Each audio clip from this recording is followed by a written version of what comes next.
everyone. Welcome to Uptown NYC. I'm your host, Miriam Tab, and we're here today in Riverdale talking with the talented artist, Danial Hauben. We're here at his studio. Let's go on inside. There's nothing I could invent that could be as surreal as the Bronx.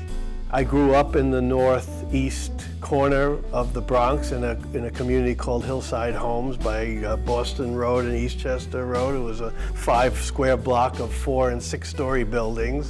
And the fact that I had freedom, I lived there till I was 9 years old, and the fact that I had the freedom to go out with my friends up on the roofs in the backyards and to visiting people, my grandmother in her garden apartment, and in the various community events that took place sort of gave me a positive sense of community.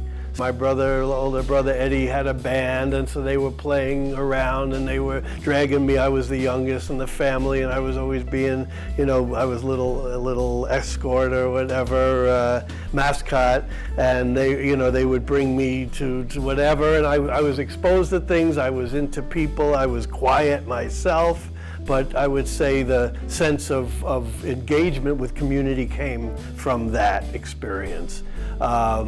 Certainly those were formative years from the mid-60s into the 70s. What the Bronx was going through was also an influence on me. If I ever rode the number 4 train, coming downtown, you would pass immense, swaths of the Bronx that were completely burnt out. This was also the 60s and 70s, this kind of psychedelic era, so that was a big influence. Plein air is the work I did during the day, but at night you would call it something else. And then what my instructors said to me at the School of Visual Arts was, you can't do both. Like, who makes the rule? Who writes the rules of these things? So I chose the world around me. The academy would teach people a kind of a stylistic approach to painting, academic approach to painting, but then part of that was that, you had an assignment to go out and do sketches from life.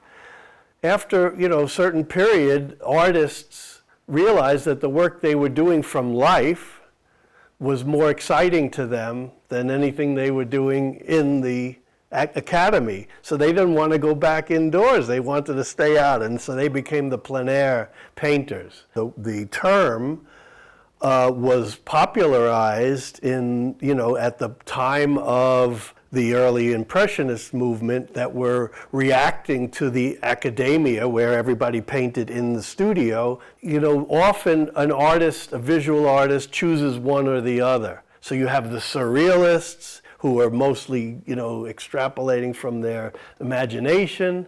And then you have the plein air artists or, realists who are working from life. But the crossover is where the most interest is for me. I do both.